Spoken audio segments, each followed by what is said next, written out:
damos la bienvenida al gobernador del Guayas. ¿Cómo le va, economista? Buen día y bienvenido al Purgatorio. Gracias, Jorge, por la invitación. Encantado de compartir aquí contigo. Un saludo para toda la gente que te sigue y que te escucha.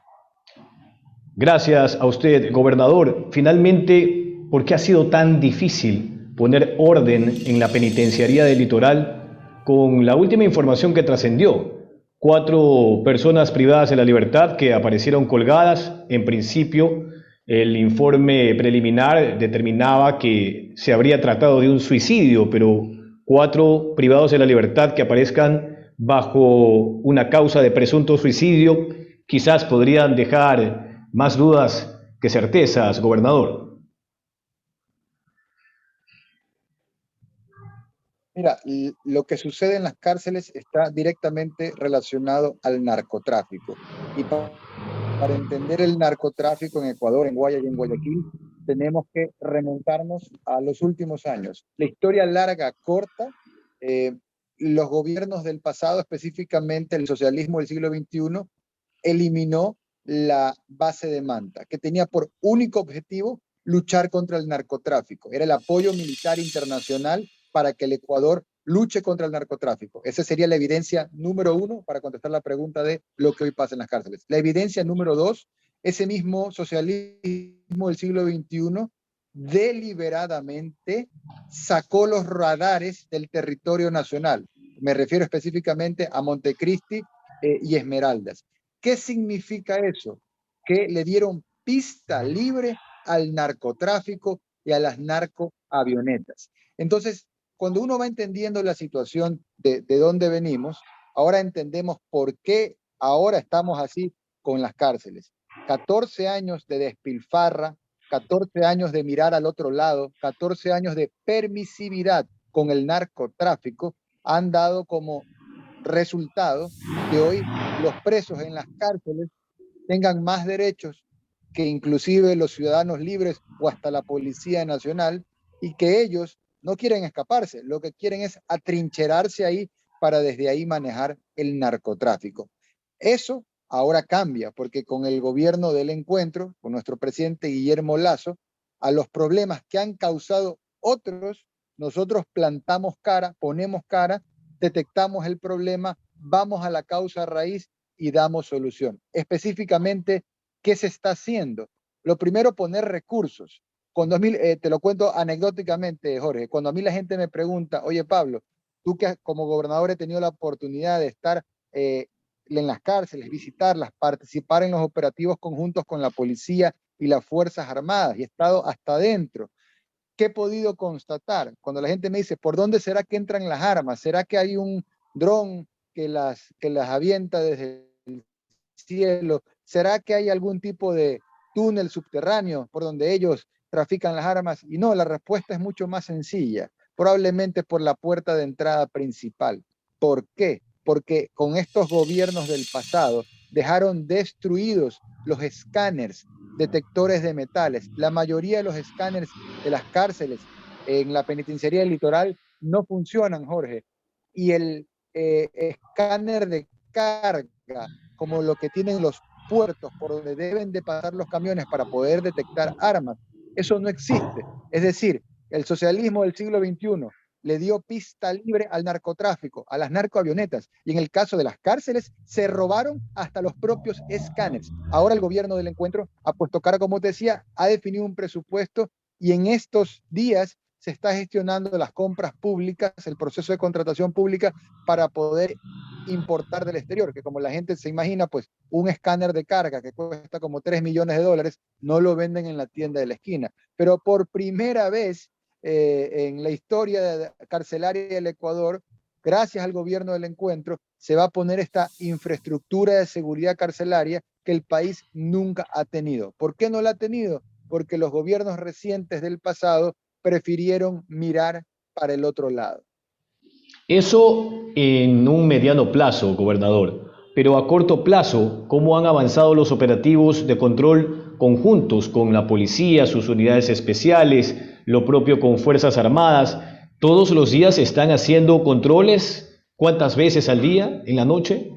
En el corto plazo tenemos es el decreto de estado de excepción del sistema carcelario que da 90 días, de los cuales ya han pasado alrededor de 15, para poder hacer operativos interinstitucionales, es decir, policía, los grupos de orden táctico de las fuerzas policiales, GOE, GIR, GEMA, HUMO, y las Fuerzas Armadas. Estamos hablando de la Infantería de Marina, de la Fuerza Naval y del Ejército, dentro del sistema carcelario, dentro de una suerte de preperímetro, el Ejército y los policías hasta dentro, haciendo los operativos de requisa de armas junto a los guías penitenciarios. Entonces, tienes estos tres grupos de fuerzas del orden. Los guías penitenciarios, que son los guardias de la cárcel, que dependen del SNAI.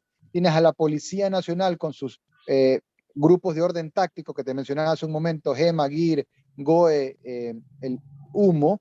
Y tienes también al ejército en esta suerte de preperímetro o en los alrededores de la cárcel y en el filtro número 1, que es en la entrada de la cárcel, dando la seguridad, dando el debido resguardo. Y esto se hace todas las semanas, día a día. Es una lucha, se está haciendo lo que no se hizo en 14 años, entonces lo que no se ha hecho en 14 años no se lo resuelve en 14 días, pero se lo está haciendo y poco a poco, en la medida que los personas privadas de libertad, los PPL, estén a buen recaudo, estén bien resguardados, los ciudadanos libres vamos a poder estar cada vez un poco más tranquilos porque vamos pasando de la zozobra en que nos dejó el pasado a una nueva tranquilidad que la vamos a lograr juntos trabajando. Y gobernador, ¿en cuánto tiempo se podría desmontar todos y cada uno de los privilegios en la cárcel? Se lo pregunto por lo que pasó con la esposa de uno de los privados de la libertad, alias Fito, que se la encontró pues disfrazada de guía penitenciaria y que tenía Sí. cerca de 6 días. Claro, usted me dirá, sí Jorge, pero ella entró 2 días antes de que se declare el estado de excepción. Pero lo de las cárceles no tiene 2 semanas, gobernador. Tiene 14 años lo de las cárceles y veámoslo en perspectiva. Hay cosas que dependen del Ejecutivo y es lo que el Ejecutivo está ejecutando. Pero hay temas que, por ejemplo, y son los temas principales, dependen de la Asamblea Nacional. Déjame darte un ejemplo. Si tú le preguntas a la Policía Nacional, a los policías, ¿quién sienten ellos que tiene más derechos? Un PPL, una persona privada de libertad, alguien que está dentro de la cárcel, o ellos como fuerzas del orden, y la respuesta que vas a escuchar te va a sorprender. ¿Por qué digo esto? Porque la verdad sea dicha, la legislación penal ha sido blandengue y eso lo hicieron los gobiernos del pasado. Inclusive hace unos días la señora alcaldesa tuvo una frase, yo digo, bastante clara y contundente. Ella decía, las leyes las escribieron desde la cárcel, un poco para favorecer a los presos en detrimento de las fuerzas de seguridad del orden público. Yo creo que esa frase tiene mucho de cierto. Entonces, hay cosas inmediatas que es las que puede hacer el gobierno central, que las ejecuta a través del SNAI. Nosotros como gobernación no somos el líder del SNAI, pero somos coordinación y por eso coordinamos las acciones. Pero hay otros temas, tal vez los temas más gruesos, que dependen de la Asamblea Nacional, donde ha habido populismo penal y donde tal vez con una suerte de querer tener en algunos casos siendo excedente de un garantismo o en otros casos simplemente siendo condescendientes con las mafias. En el pasado transaron con las mafias. Hoy, con el gobierno del encuentro, no se va a transar con ninguna mafia y se le está plantando cara y se está empezando a resolver lo que durante 14 años dejaron bastante destruido. Sí, de hecho me he acordado, gobernador, de parte de los discursos del presidente Guillermo Lazo cuando empezó este estallido penitenciario ya bajo su administración. Él dijo, a las mafias, quiero que sepan que yo no voy a llegar a ningún acuerdo con ustedes. Pistolas, dijo el presidente Guillermo Lazo. ¿Se acuerda usted de esa declaración? Sí, que fue muy clara y contundente, pero esa declaración del presidente y luego las acciones que han seguido, o sea, la más clara de todas, por lo gráfico que es, los gobiernos anteriores, ya sea por indiferencia, el último gobierno o el que lo antecedió, ya simplemente por transar con las mafias, retiraron de manera deliberada, o sea, sacaron los radares que sirven para detectar las avionetas que entran y sacan la droga del Ecuador, por el amor de Dios. Ahora tenemos un gobierno que planta cara, que resuelve problemas y que ha puesto los benditos radares contra viento y marea, porque recordemos que algunos asambleístas que son de la línea del Partido del Socialismo del siglo XXI, también reclamaban porque ahora queríamos poner los radares. Sin embargo, se lo ha hecho y eso contribuye a fortalecer la seguridad ciudadana. Es algo de a poco, es cuesta arriba, es un paso adelante, a veces dos atrás, de ahí de nuevo dos pasos hacia adelante. Es duro, pero alguien tiene que hacerlo y afortunadamente el gobierno del encuentro lo hace. Digo afortunadamente, Jorge, porque este gobierno, en otro tema, nos decían que estábamos locos, que era imposible, que estábamos chiflados. Me refiero al tema de vacunación y al día de hoy, sábado, más de 10 millones de ecuatorianos han sido debidamente vacunados gracias a la acción, liderazgo y sensibilidad de nuestro presidente de la República, Guillermo Lasso. Lo que se ha logrado en vacunación lo vamos a lograr en seguridad, pero tenemos que trabajar todos juntos para lograrlo. Y a propósito de pistolas, que fue la palabra que citó Guillermo Lasso en torno a la crisis penitenciaria, no dijo nada el presidente en la sesión solemne a la que usted también acudió por el 9 de octubre, frente a la propuesta legal que hiciera Cynthia Viteri, la alcaldesa, y que entre sus partes sustanciales está precisamente que las pistolas puedan ser portadas nuevamente por civiles previamente calificados por el Ministerio de Defensa. Con eso solucionamos este grave problema de la inseguridad, que es algo que también vamos a tocar en los últimos minutos de este primer bloque, gobernador. Mira, te diría que ese es un tema muy interesante para discutirlo, para debatirlo. A nivel mundial hay posiciones de un lado y del otro y hay estadísticas a favor y en contra. ¿Qué pienso yo a nivel personal, teniendo la experiencia de estas 2 o 3 semanas al frente de la gobernación? Que la prioridad debería ser fortalecer a nuestra valiente Policía Nacional. Es decir, armemos primero a nuestra Policía Nacional. Es decir, démosle la dotación de equipo que se requiere. ¿Qué es lo que sucede? Que cuando hablamos del tema de la despilfarra del pasado, de los 7.000 millones de déficit que dejaron el gobierno del pasado, los 63.000 millones de deuda externa, uno dice, ¿y eso qué tiene que ver con la seguridad? Bueno, tiene todo que ver con la seguridad, porque esa plata que se robaron, los 70.000 millones de dólares que se robaron, es la plata que hoy falta.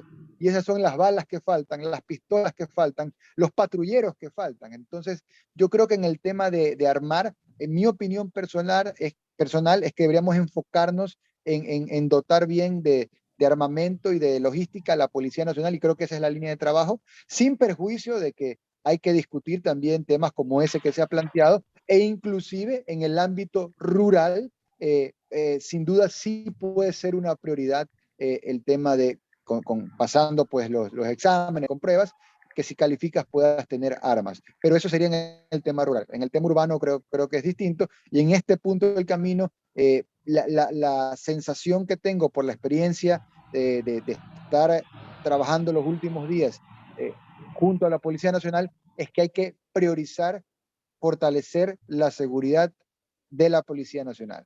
Armemos primero a la Policía Nacional. Bueno, sí, seguramente será motivo de un debate de largo aliento, pero no podemos decir lo mismo, gobernador, que en su momento un ex secretario de Estado del correísmo aseguraba que la inseguridad en Guayaquil era un asunto de percepción. Hoy usted seguramente está consciente de lo que pasa en las calles de Guayaquil, en el día, en la noche, en la madrugada, en un centro comercial, en urbanizaciones privadas, en sectores populares como el suburbio. Es decir, hoy la gente se siente cercada, porque no solo es el problema de la delincuencia común armada, sino que hay incluso testimonios de personas que se están prestando para las coartadas, que aguardan a los conductores en parqueaderos de pasajes comerciales o de centros comerciales pidiéndoles ayuda o comida porque aseguran que no tienen ni para comer. Y en ese momento se confabula y se construye un atraco, gobernador. Sí, y te diría que el 80% o más de los delitos, crímenes en el Guayas y en Guayaquil, de acuerdo a la información de la Policía Nacional, números gruesos, el 80% aproximadamente, son actos delictivos que están vinculados directa e indirectamente a la droga, al narcotráfico. Ese es el principal flagelo que pone en movimiento este círculo vicioso al cual tú haces referencia. Déjame darte un ejemplo concreto, ¿no? Hace unos días hacíamos unos operativos de seguridad con la comandante general Tania Varela en el sur de Guayaquil. Y ahí en ciertos barrios tú puedes constatar, hablando con la comunidad, recorriendo las calles, el fenómeno de los jóvenes consumidores, de los hacheritos, como se les dice. Entonces, en resumen, ¿qué sucede? Tienes a unos chicos que se han convertido en adictos, que no logran salir de esa adicción y que la forma de tener recursos para consumir la droga es robando, particularmente robando cables, con lo cual le cortan el internet pues a mucha gente, queman ese cable, con lo cual la toxicidad que dejan en el ambiente de quemar un cable para extraer el cobre y luego ese cobre ir a vendérselo a un, entre comillas, reciclador.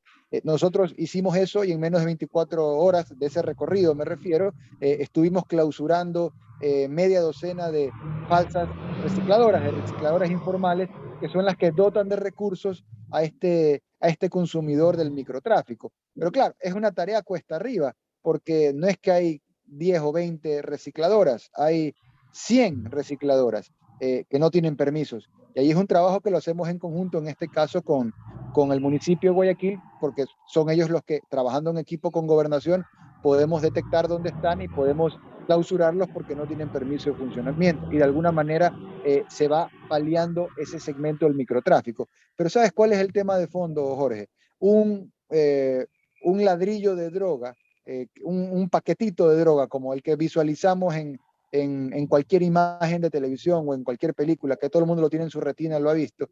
Eso cuando lo exportan vía transnacionales del narcotráfico, le sacan en los mercados del exterior 30, $35,000. Pero cuando ese mismo ladrillo de droga lo circulan en el Ecuador vía microtráfico, le sacan más de $100,000. Entonces, tienes una situación muy complicada porque estos gobiernos del pasado no solamente que dieron pista abierta a las narcoavionetas, sino que con la tabla de consumo de drogas crearon consumidores. Entonces hoy tienes el problema por las dos puntas. El problema por ser la logística, digamos, por ser parte de la logística transnacional de la droga, pero también el problema por los consumidores.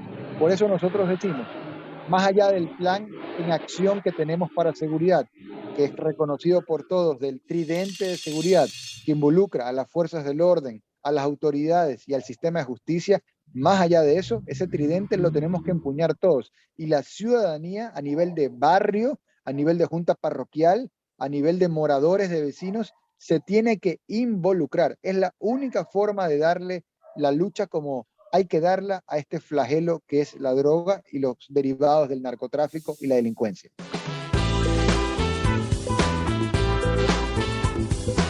El presidente Guillermo Lasso decidió aplacar, bajar las tensiones con la Asamblea y finalmente, pues este lunes ha dicho, presentará el proyecto de ley para la creación de oportunidades en tres partes, ¿no? Lo tributario, lo laboral y las inversiones. Pero la pregunta es, usted que antes de llegar a la función pública proclamaba un discurso que tenía que enfocarse en no más impuestos, hoy que está dentro del gobierno y que se propone un proyecto de ley que de alguna manera hace ajustes a quienes ganan más de $2,000 mensuales, específicamente en los gastos personales o los deducibles, ¿qué criterio tiene ahora? ¿O es algo totalmente distinto a lo que antes se defendía, gobernador? Gracias, Jorge, por la pregunta. Mira, esperas y manzanas. Lo primero, la ley de creación de oportunidades, ahora en tres partes, es una gran ley multiplicada por tres, porque lo que busca es crear oportunidades, hacerle la vida más fácil a la gente. Cuando estoy en el batallón del suburbio, en Monte Sinaí, en el Guasmo Sur, en Luz del Guayas, la gente quiere trabajar.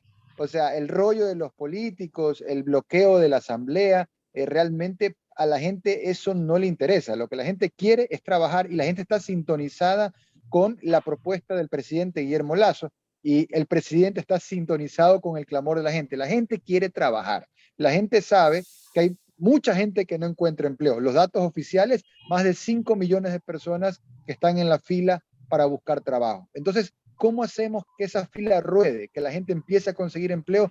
Primero, como decía Einstein, habría que hacer algo distinto de lo que se ha venido haciendo. Lo que se ha hecho en los últimos 80 años a nivel de materia código laboral no sirve. Si sirviera, no tuviéramos el problema de 5 millones de personas en fila para conseguir trabajo. La propuesta del presidente, ahora la Asamblea dice que lo va a ver en buena hora, es una propuesta coherente con una visión liberal, una visión moderna, una visión integradora, que el objetivo es hacer más fácil la vida. Para el que quiere buscar trabajo lo consiga y para el que quiere contratar lo puede hacer. Primera cosa. Segunda cosa con respecto al tema tributario, que antes era parte de un solo paquete y que ahora vendría, digamos, en tres partes. Primero, o sea, la laboral, la tributaria y la de inversiones. Yo no sé quién se ha confundido, pero sí sé que hay unos personas que hacen opinión que son confundidas, que creen que ser liberal es ser anarquista. O sea, que el liberal no concibe ningún tipo de impuesto. En el anarquismo no hay gobierno, ¿no? Claro. En el anarquismo no hay impuestos. En el liberalismo clásico, tú tienes un Estado de derecho que lo financias con impuestos. Los impuestos mínimos necesarios que distorsionen menos la estructura de precios y producción del mercado. En ese sentido, primero, el proyecto de ley en la parte tributaria elimina muchísimos impuestos, varios, pero déjame concentrarme en uno. La gente que algo me conoce sabe que hace algún tiempo hemos izado la bandera de mi trabajo es para mis hijos. Si hay un impuesto que le hace mucho daño a la visión de futuro de la gente, es ese impuesto a los legados, ese impuesto a la herencia. Con el presidente de la República en días pasados, tuve la oportunidad de acompañarlo a él a hacer una entrega que hizo el presidente de más de 500 títulos de propiedad en Monte Sinaí. Tú comprenderás, y la gente que nos escucha, que quien recibe un título de propiedad es una persona que tiene una gran oportunidad para salir adelante en su vida, porque ahora con ese título de propiedad sobre ese terreno va a poder construir su casa, tener un hogar, eventualmente usarlo como colateral para acceder a financiamiento formal y en última instancia es su patrimonio que aspira a dejarlo como un legado para sus hijos. ¿Qué mejor cosa que ahora no tengas que pagar impuestos sobre una herencia una vez que has pagado impuestos ya toda una vida? Entonces, el proyecto de ley tiene muchos impuestos que se eliminan y compromiso de eliminación de impuestos. Por otro lado, hay una contribución, que no es lo mismo que un impuesto, una contribución temporal, que es la palabra clave, porque si es impuesto es permanente, si es una contribución es temporal de las personas con un patrimonio más alto. Y eso dentro de un contexto, Jorge, donde las 2/3 partes del ajuste de sumar y restar vienen dadas, del equilibrio fiscal, vienen dadas por recorte de gasto. O sea, el gasto lo ajustas, gastas menos, hay una pequeña parte, el 0,7% del PIB, 700 millones de dólares, que vendría financiado de esa aporte, contribución temporal. Entonces, lo primero es lo conceptual. El liberalismo clásico no dice no tienen que haber impuestos, porque si eso dijera liberalismo clásico no sería liberalismo, sería anarquismo. Primera cosa. Segunda cosa, cualquier liberal en su carta cabal asume que tienen que haber unos impuestos, como decíamos, mínimos necesarios para mantener el Estado de Derecho. ¿Sobre qué tipo de impuestos? En el liberalismo hay debate. Unos creen que deben ser los impuestos directos, otros los indirectos. En cualquier caso, este proyecto de ley de creación de oportunidades baja impuestos y en lo particular donde genera más ingresos para el Estado es a través de una contribución temporal.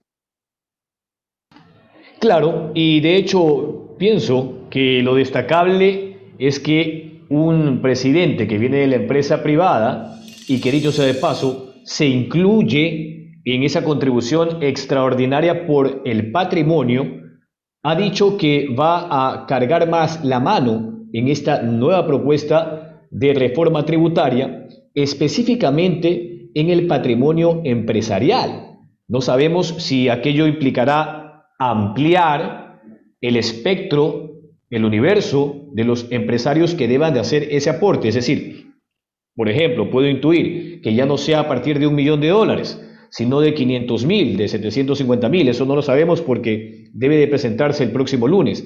Eso para mí es destacable. Lo otro, gobernador, es que los que hoy ganan $2.000 mensuales seguramente tienen pasivos, tienen créditos con las tarjetas de crédito abultadas, y quizás ese es el criterio que hoy convoca la atención de muchos, ¿no? Amén de lo que ha dicho el presidente, que estamos hablando del 3.5% de la PEA, de la población económicamente activa, y que obviamente cuenta con un empleo adecuado. Pero allí, en ese estrato social que se interpreta es clase media, gobernador, quizás no se debería hacer un ajuste en el monto, que no sea 2.000, sino 3.500, y ya estamos hablando de otro estrato social. Mira, te diría dos cosas. Lo primero, está pensado a nivel corporativo para empresas que ganaron plata en la pandemia, que como comprenderás, pues es un grupo muy particular, es un clúster muy particular de empresas que son las que pudieron operar cuando la mayoría estaban cerradas. Entonces, esa sería una primera distinción y hace sentido porque no le estás cobrando, no estás pretendiendo cobrarle a empresas que no ganaron recursos en la pandemia, sino empresas que ganaron recursos aún en pandemia, más aún pues cuando no están en pandemia, primera cosa. Y segunda cosa, lo interesante de la vía democrática, cuando la Asamblea sí se gana su sueldo con el sudor de su frente y discute los proyectos de ley, lo interesante de la democracia es que se pueden mejorar los proyectos de ley. Entonces, esto que tú planteas pudiera ser algo que la Asamblea bien lo trate de plantear, e inclusive en un veto presidencial, eventualmente, estoy pensando, se pueden perfeccionar las cosas, se puede, como se dice, afinar un poquito más la punta del lápiz, pero para eso se tienen que discutir, hablando se entiende la gente. Entonces, esperemos que la Asamblea ahora sí se sintonice con el clamor de la gente, porque la gente en Guayaquil, en Guayas, en el sur, en el norte, en el este y en el oeste, lo que quieren es que la Asamblea trabaje, ya que tienen el privilegio de tener un trabajo, como la gente no lo tiene, que la Asamblea trabaje y en este caso que le dé trámite, le dé leyendo el proyecto de ley que ahora va a ser enviado en tres partes y que es un proyecto de ley beneficioso para la gran mayoría de ecuatorianos que lo que quieren es trabajar, vivir en paz, tener plata en el bolsillo para sacar a su familia adelante. Y a propósito de la paz, esta es la del estribo, gobernador, porque se nos agotó el tiempo en el purgatorio. Siempre me dicen que debo de ampliar el espacio, pero bueno, será más adelante. A propósito de paz, ¿usted también está convencido de lo que dijo Guillermo Lasso en su última entrevista en el Palacio de Gobierno sobre un plan de desestabilización, de conspiración? Él identificó a dos líderes políticos y a un dirigente indígena como un triunvirato que buscaba darle un golpe a la democracia. Sobre aquello, el exalcalde de Guayaquil y líder del PSC, Jaime Nebot Sadi, el mismo día jueves por la noche, emitió un comunicado a través de su cuenta en Facebook y en síntesis dijo que, a su criterio, lo que ha dicho el presidente no tiene fundamento.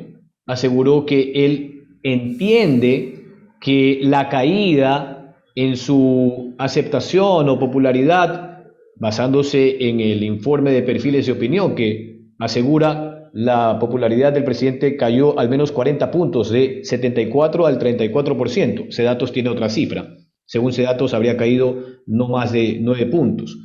Él entiende, Jaime Nebot entiende, ha dicho que eso lo ha desequilibrado fuertemente. Por último, ha dicho, no pertenezco a ningún triunvirato. El PSC no está en el CAL, pese a que tenía ese derecho. Lo que afirma nuestro presidente siempre tiene todo fundamento, porque él es una persona que por eso tiene la credibilidad que tiene, porque siempre habla con fundamento. Entonces, aquí lo importante es que el gobierno del encuentro plantea soluciones para salir adelante.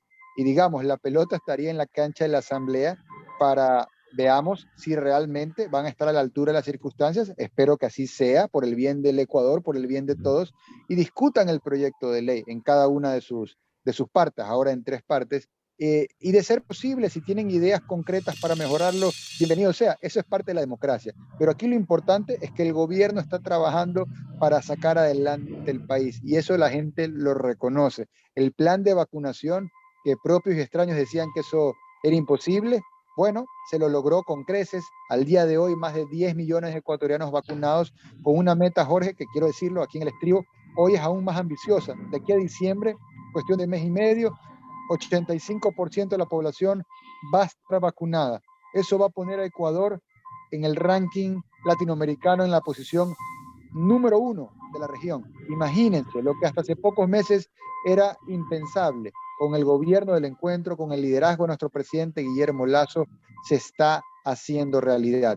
Y la vacunación es reactivación. Así que a pesar de lo que digan los políticos de oposición, lo importante es que el gobierno del encuentro le está dando solución a los problemas de la gente y poco a poco vamos a ir saliendo adelante. Lo que ha tomado 14 años en destruirse no puede tomar pues 14 días o un par de meses para resolverse, pero lo importante es que se están resolviendo los problemas, se ha trabajado en la vacunación, se lo ha logrado, tenemos un plan de acción para seguridad, lo estamos trabajando, 300 operativos diarios y todo eso contribuye a la reactivación. Por eso se han creado más de 200.000 empleos en los últimos meses y por eso se vienen más inversiones productivas en el 2022.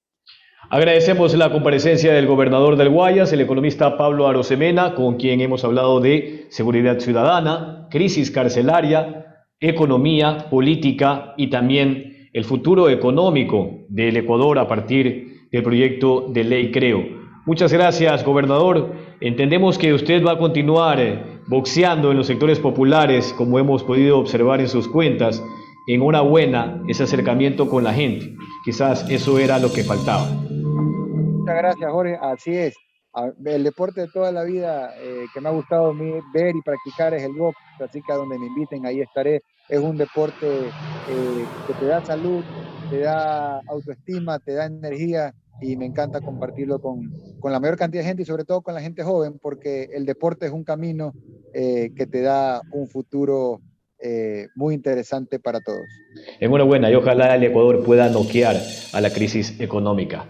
Muchas gracias, gobernador. Que tenga un excelente fin de semana. Hasta la próxima. Gracias. Y con ustedes también hasta el próximo sábado. Gracias por su permanente deferencia. Estamos en contacto.